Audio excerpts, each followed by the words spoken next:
देहरादून के आईआरटीडी के सभागार में भाजपा सदस्यता अभियान 2024 की संयुक्त मोर्चा की बैठक का आयोजन किया गया, जिसमें उत्तराखंड के मुख्यमंत्री पुष्कर सिंह धामी ने शिरकत की। इस दौरान सीएम धामी ने कहा, समान नागरिक संहिता विधेयक जल्द ही लागू किया जाएगा। हमने इसे 9 नवंबर से पहले राज्य में लागू करने का संकल्प लिया है। साथ ही उन्होंने कहा कि इस अभियान के तहत ऐसे लोग हमारे साथ जुड़ेंगे जो हमारी विचारधारा में विश्वास रखते हैं और राष्ट्र समाज के निर्माण में अपना योगदान देना चाहते हैं।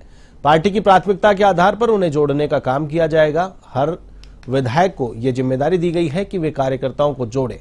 सीएम धामी ने बताया कि पीएम मोदी पहले सदस्य बनेंगे। यह प्रतीक होगा कि पार्टी का हर सदस्य महत्वपूर्ण है।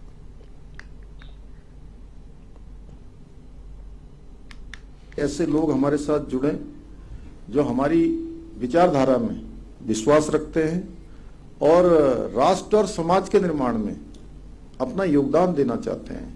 उन सबको हमने पार्टी से प्राथमिकता के आधार पर जोड़ने का काम करना है। मुझे खुशी है कि संगठन द्वारा हर विधायक को भी ये जिम्मेदारी दी गई है कि वो अपने चुनाव में मिले मतों के बराबर कार्यकर्ता जोड़े।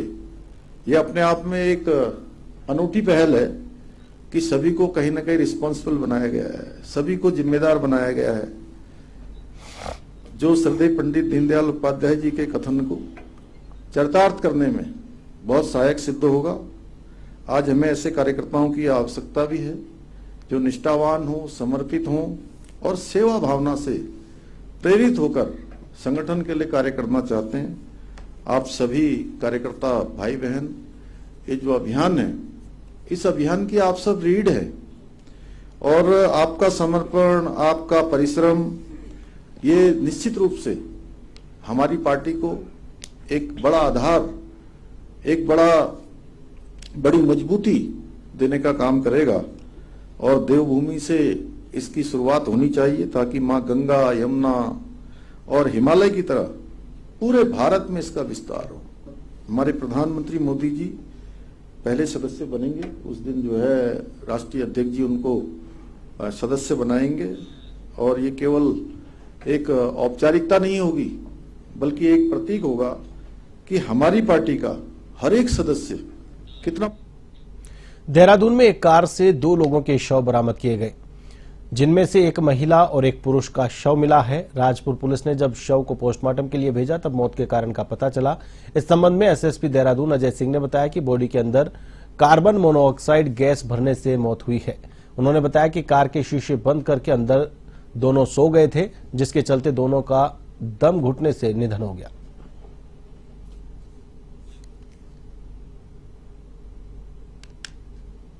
देखिए, राजपुर थाना क्षेत्र में जो सहसदरा हेलीपैड है, वहाँ एक रास्ता जाता है, वहाँ पर जो है एक कार में स्पॉट किया था। एक महिला और पुरुष थे और जिनकी डेथ हो चुकी थी। क्योंकि जब पुलिस वहाँ पहुंची तो कार का इग्निशन ऑन था उसमें। इसके बाद एफएसएल टीम को बुलाया गया, पूरा गाड़ी का निरीक्षण भी किया गया था। कोई इसमें बॉडी पर कहीं कोई जाहिरा चोट और कहीं कोई संदिग्धता प्रकट नहीं हो रही थी।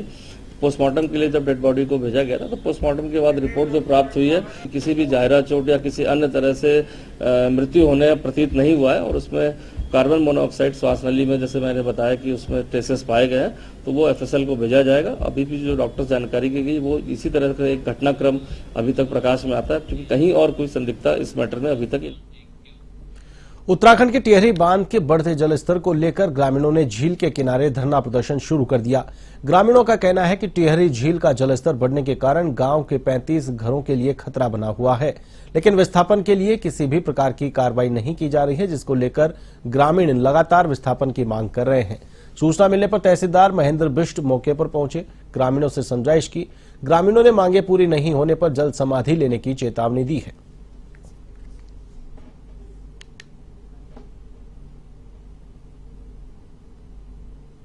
यहाँ पे कल से ग्राम सभा भड़गांव के ग्रामीण यहाँ पे अनिश्चितकालीन धरने पे बैठे हैं और ग्रामीणों की मांग है कि हमारे गांव का जो ड्रोन सर्वे कराया जा रहा है उससे सभी ग्रामीण सहमत नहीं है और उनका कहना है कि ड्रोन सर्वे के नाम पे शासन प्रशासन के द्वारा हम सबको गुमराह किया जा रहा है और भ्रमित किया जा रहा है। और शासन प्रशासन की मंशा ड्रोन सर्वे कराने के पीछे सिर्फ और सिर्फ 2 करोड़ रुपए के बजट को ठिकाने लगाने की है। उत्तराखंड में भारी बारिश का दौर थम गया है, जहां देहरादून समेत ज्यादातर क्षेत्रों में तेज धूप खिल रही है और अधिकतम तापमान बढ़ने से गर्मी में भी इजाफा हुआ है। प्रदेश में अगले कुछ दिन तीव्र बौछारों के दौर होने की आशंका है।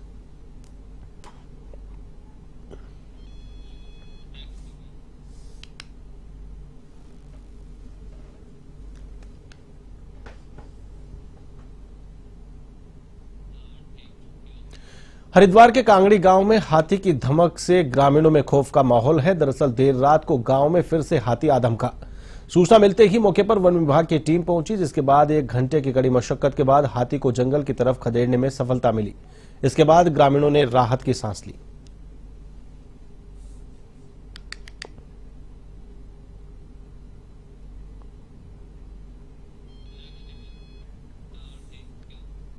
मुख्य सचिव राधा रतूड़ी ने गढ़वाल मंडल के देहरादून में फूड टेस्टिंग लैब शुरू करने के लिए 2 माह की डेडलाइन दी है। लैब के लिए पहले ही 13 पदों की स्वीकृति दे दी गई है। उत्तर प्रदेश और उत्तराखंड की सीमा वाले स्थानों पर मिलावटखोरों से निपटने के लिए उत्तर प्रदेश के मुख्य सचिव को पत्र लिखेंगी, ताकि मिलावटी दूध व खाद्य उत्पादों की संयुक्त निगरानी हो सके। मुख्य सचिव ने खाद्य सुरक्षा जिलाधिकारी व एडीएम को मिलावट से जुड़े मामलों को तेजी से निपटाने के निर्देश दिए हैं और कहा कि देरी के लिए जवाबदेह अफसरों के खिलाफ सख्त कार्रवाई की जाएगी।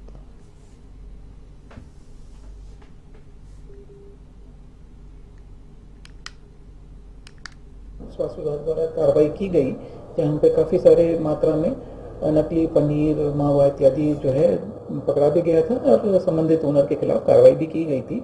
तो समस्त इश्यूज डिस्कस किए गए थे मैडम की अध्यक्षता में, और 2-3 बातें बहुत प्रमुखता से आई। एक तो बाकी जो दूसरे स्टेट्स से जो नकली मावा, पनीर वगैरह आ रहा है उन पर कार्रवाई, इसके लिए मुख्य सचिव महोदया द्वारा चीफ सेक्रेटरी यूपी साहब को भी पत्र भी प्रेषित किया।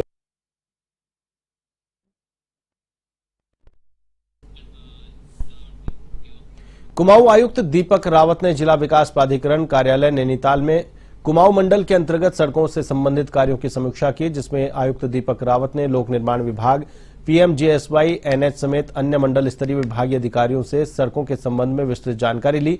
इस दौरान उन्होंने उत्तराखंड सरकार के निर्देशों के अनुपालन में बरसात खत्म होने के तत्काल पश्चात सड़कों को दुरुस्त करने को कहा।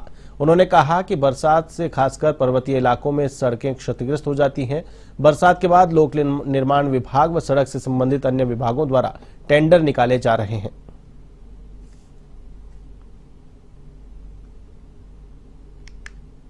भी ये डिपार्टमेंट्स सड़कों से रिलेटेड हैं इन सबकी, तो इसमें पहले तो माननीय मुख्यमंत्री जी के निर्देश हैं कि बरसात तभी खत्म हो जाएगी तो तत्काल जहां जहां पे गड्ढे हुए हैं वो काम हम शुरू कर दें। तो उसके टेंडर्स सभी जो डिविजन्स हैं पीडब्ल्यूडी की उन्होंने लगा दिए हैं, और जैसे ही मौसम अनुकूल मिलेगा उसके बाद काम शुरू हो जाएगा। दूसरा, जो हमारे प्रोजेक्ट्स जो अलग अलग चल रहे हैं 5 करोड़ से ऊपर के, उनको मैंने रिव्यू किया कहाँ कहाँ पे अटके हुए हैं। इसमें एक तो पीएमजीएसवाई के कुछ काम जो पिथौरागढ़ जनपद में है ये काफ़ी विलंब से चल रहे हैं। इसमें एक एजेंसी एनपीसीसी है और वैपकॉस है, इनके काम देरी से चल रहे हैं, इनको तेज बढ़ाने के लिए।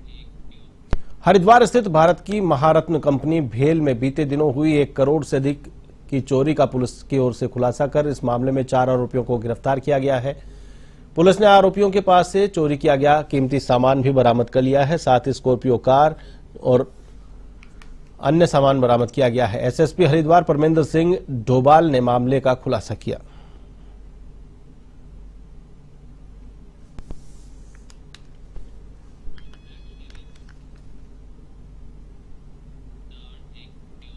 पौड़ी जिले के चौबट्टा खाल विधानसभा क्षेत्र की बीरोखाल ब्लॉक में राजकीय उच्चतर माध्यमिक विद्यालय देवीखाल कोटी और पूर्व माध्यमिक विद्यालय देवीखाल के छात्र बुनियादी सुविधाओं के लिए तरस रहे हैं। ये जो विभागीय स्थानांतरण ये तो लगा रहता है, होता रहता है, परंतु हमारे यहाँ पे क्या होता है कि स्थानांतरण तो होता है लेकिन स्वतः ही यहाँ पर फिर टीचरों की नियुक्ति नहीं हो पाती है। उसके लिए हमें स्वयं ही संघर्ष करना पड़ता है। तो कभी हमें पौड़ी तक भी गए हम इस विषय में। फिर यहाँ पे 4 नए शिक्षकों की नियुक्ति हुई। उसके बाद फिर ये दोबारा से 3 शिक्षक जो है उनका ट्रांसफर कर दिया गया है, और करीब गणित के जो टीचर है उनको तो 4 महीने से ऊपर हो गया, उनकी जगह में कोई नई नियुक्ति नहीं हो पाई और हम लोगों को बार बार बोलना पड़ता है। उसके बावजूद भी यहाँ पर कोई ध्यान नहीं देता। कहना चाहना चाहिए कि बिल्डिंग भी हम तो बिल्डिंग हमारा बिल्डिंग टूटने हुई हम तो बिल्डिंग भी चाहे और हम तो गुरुजी भी चाहे मैडम चाहे। मैं यहाँ 10वीं कक्षा में पढ़ती हूँ। हमारे विद्यालय में अंग्रेजी, गणित और विज्ञान के टीचर्स नहीं है, जिस कारण हमें पढ़ाई में बहुत समस्या आ रही है। और इस साल हमारे 10th में बोर्ड्स भी है, तो 9th में मेरी परसेंटेज रही होगी 85। तो अब हमें नहीं लगता कि हमारी इतनी परसेंटेज बन पाएगी 10th। ऋषिकेश में एम्स रोड पर कई वर्षों से काबिज अवैध खोखे को आखिरकार नगर निगम की टीम ने ध्वस्त कर दिया। कार्रवाई के दौरान अवैध खोखे के संचालन और सहयोगियों ने विरोध करने का पूरा प्रयास किया, लेकिन कागजों में जमीन नगर निगम के नाम दर्ज होने की जानकारी देकर खोखे को ध्वस्त करने की कार्रवाई की गई। नगर निगम की टीम ने अतिक्रमणकारी को दोबारा से कब्जा नहीं करने की हिदायत भी दी है। यदि फिर से कब्जा करने की कोशिश की गई तो संबंधित के खिलाफ मुकदमा दर्ज कर भी कार्रवाई की जाएगी।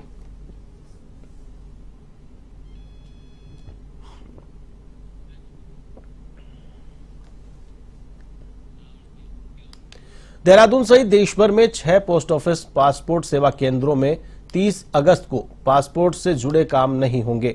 पासपोर्ट सेवा प्रोजेक्ट का डेटाबेस अपडेट होने के कारण क्षेत्रीय पासपोर्ट कार्यालय की ओर से इन दिनों में अपॉइंटमेंट की तारीखें आगे शिफ्ट की जाएंगी। क्षेत्रीय पासपोर्ट अधिकारी विजय शंकर पांडे ने बताया कि देश भर के सभी पासपोर्ट सेवा केंद्रों में डाटाबेस अपडेट हो रहा है, जिसके चलते देहरादून समेत अल्मोड़ा, काठगोदाम, नैनीताल, रुद्रपुर, रुड़की और श्रीनगर केंद्र में 30 अगस्त को सेवाएं बंद रहेंगी।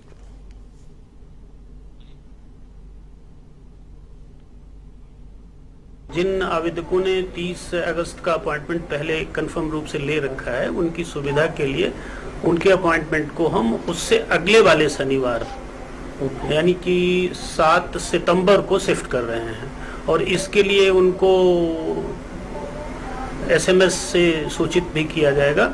और पासपोर्ट सेवा केंद्र देहरादून, जहाँ तक क्षेत्रीय पासपोर्ट कार्यालय देहरादून का सवाल है, हमारे पास एक सेवा केंद्र है। तो 30 के जितने सारे अपॉइंटमेंट हैं वो अगले वाले सैटरडे अर्थात 7 सितंबर को होंगे। और जो हमारे 6 और पोस्ट ऑफिस पासपोर्ट सेवा केंद्र हैं, उनके अपॉइंटमेंट को उससे अगले वाले 31 जुलाई को रुद्रप्रयाग जनपद में हुई अतिवृष्टि के बाद उत्तराखंड प्रशासन तेज गति से केदारनाथ यात्रा मार्ग को सुचारू करने में जुटा हुआ है। आपदा प्रबंधक सचिव विनोद कुमार सुमन ने बताया कि केदारनाथ यात्रा मार्गों के अधिकांश रास्तों को दुरुस्त कर दिया गया है और केदारनाथ पैदल यात्रा गतिमान है। 150 से 200 श्रद्धालु रोजाना केदारनाथ धाम के दर्शन कर रहे हैं। उन्होंने बताया कि करीब 300 कर्मचारियों की केदारनाथ मार्ग में तैनाती की गई है, जो मार्गों को खोलने का निरंतर प्रयास कर रहे हैं।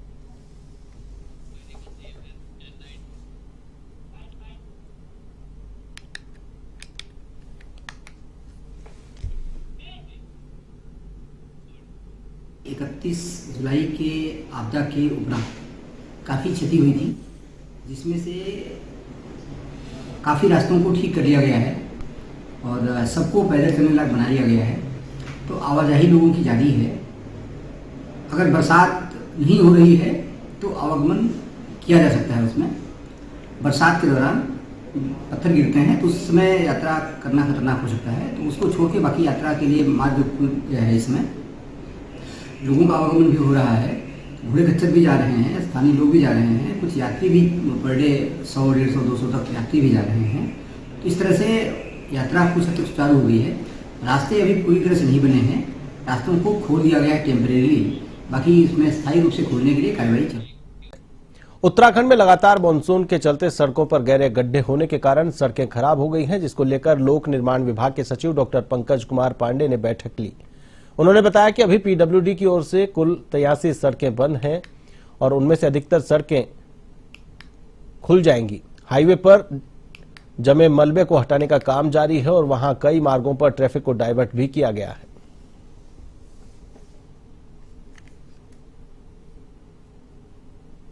आज सुबह की जो रिपोर्ट है उसके हिसाब से PWD की कुल 83 सड़कें, 83 सड़कें हैं जो बंद हैं और उसमें से मैक्सिमम हम लोग आज खोल लेंगे शाम तक।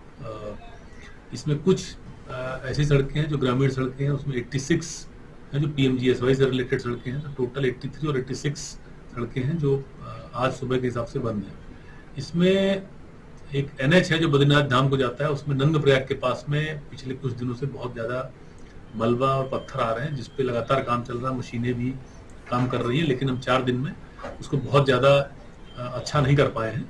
उसका ऑल्टरनेटिव रूट पे हम लोग ट्रैफिक देहरादून के राज्य ओबीसी आयोग कार्यालय में बैठक की गई, जिसमें आयोग के अध्यक्ष संजय नेगी की अध्यक्षता में कार्यक्रम का आयोजन किया गया और कई मसलों पर सुनवाई की गई। वहीं उन्होंने कहा कि कुछ मामले शिक्षा विभाग और स्वास्थ्य विभाग के हैं, जिन पर अधिकारियों को कार्रवाई के निर्देश दिए गए हैं।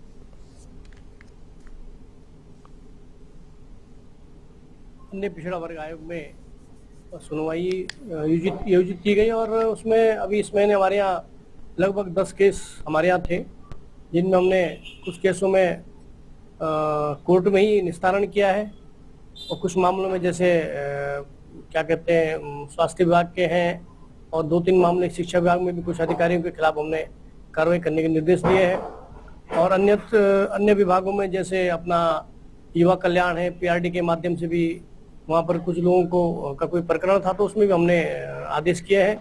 समय पर हर महीने यहाँ पर पिछड़ा वर्ग आयोग में हम लोग सुनवाई आयोजित करते हैं। देहरादून के हिमालयी क्षेत्रों में मौजूद हिमनद झीलों को लेकर केंद्र सरकार काफी संवेदनशील है। इसके लिए 150 करोड़ रुपए मंजूर किए गए हैं, जिससे एक्सपर्ट की टीम इन झीलों का अध्ययन करने के साथ साथ ट्रीटमेंट करेंगी। इसके चलते अन्य राज्यों की तरह ही उत्तराखंड में भी 5 हिमनद झीलों के अध्ययन के लिए कहा गया है। जानकारी के अनुसार केंद्र सरकार ने उत्तराखंड, हिमाचल प्रदेश, सिक्किम और अरुणाचल प्रदेश में हिमनद झील विस्फोट से निपटने के लिए राष्ट्रीय आपदा प्रबंधन प्राधिकरण को इस कार्यक्रम की जिम्मेदारी दी है। विशेषज्ञों की टीम मौके पर पहुंचकर खतरे का आकलन करेगी, झीलों और निचले इलाकों में स्वचालित मौसम और जल स्तर के लिए निगरानी स्टेशन और प्रारंभिक चेतावनी प्रणाली स्थापित करेगी।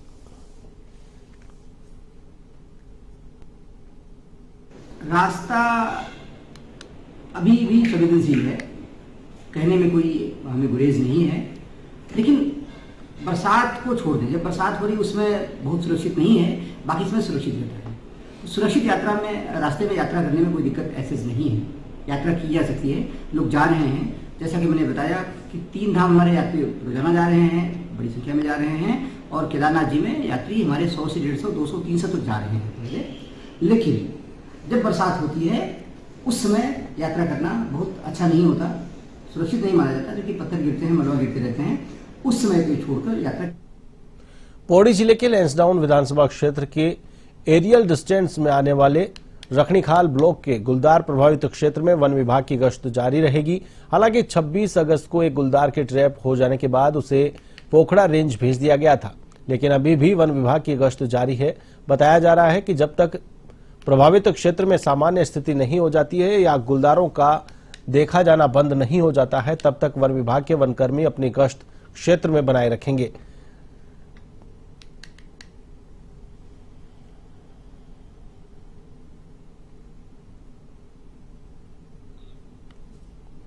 हल्द्वानी में बदहाल पड़े पार्क जल्द बेहद खूबसूरत नजर आएंगे। नैनीताल रोड पर कई पार्क ऐसे हैं जो नगर निगम हल्द्वानी के स्वामित्व के हैं, लेकिन बदहाल हालत में पड़े हुए हैं।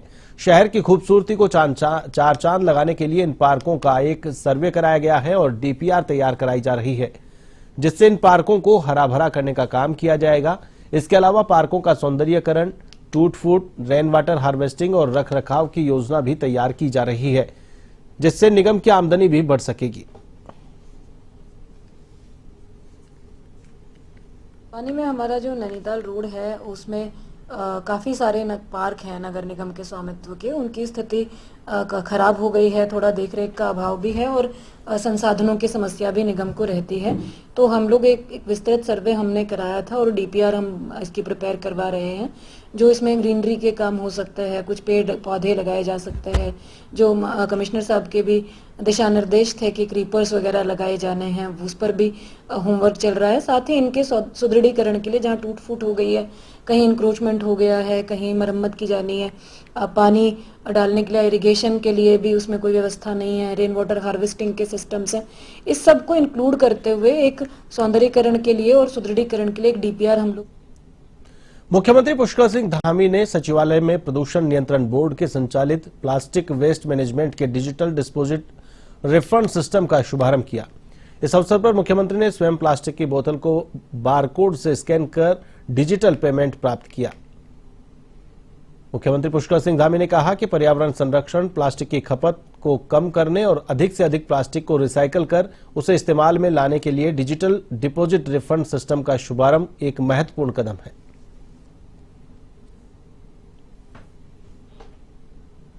भराड़ीसैंण विधानसभा सत्र के दौरान खानपुर विधायक उमेश कुमार की 500 करोड़ रुपए से सरकार पलटने की बात को अति गंभीर बताते हुए प्रदेश कांग्रेस अध्यक्ष करण माहरा ने जांच की मांग की है। करण माहरा का कहना है कि इस तरह के विषय लोकतंत्र के लिए गंभीर खतरा पैदा करते हैं।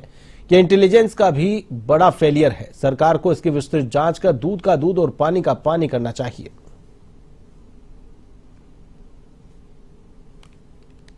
ये डिपेंड करता है बोलने वाले पे। हम ये माना जाता है कि सदन में जो बोला जा रहा है वो सत्य है और सत्य से परे नहीं है, लेकिन ये बहुत गंभीर टिप्पणी जो है हमारे विधायक साथी ने कही है और क्योंकि ये सरकार की रिस्पॉन्सिबिलिटी है, अगर ऐसी बात आई है तो उसकी जांच होनी चाहिए, तह तक जाना चाहिए और इंटेलिजेंस जो है भारत उत्तराखंड सरकार की, ये उसके ऊपर भी प्रश्न चिन्ह खड़ा करता है। अगर ऐसा कुछ था तो इंटेलिजेंस की नजरों से कैसे बचा, इस पर भी जांच होनी चाहिए और सत्यता की जांच होनी चाहिए।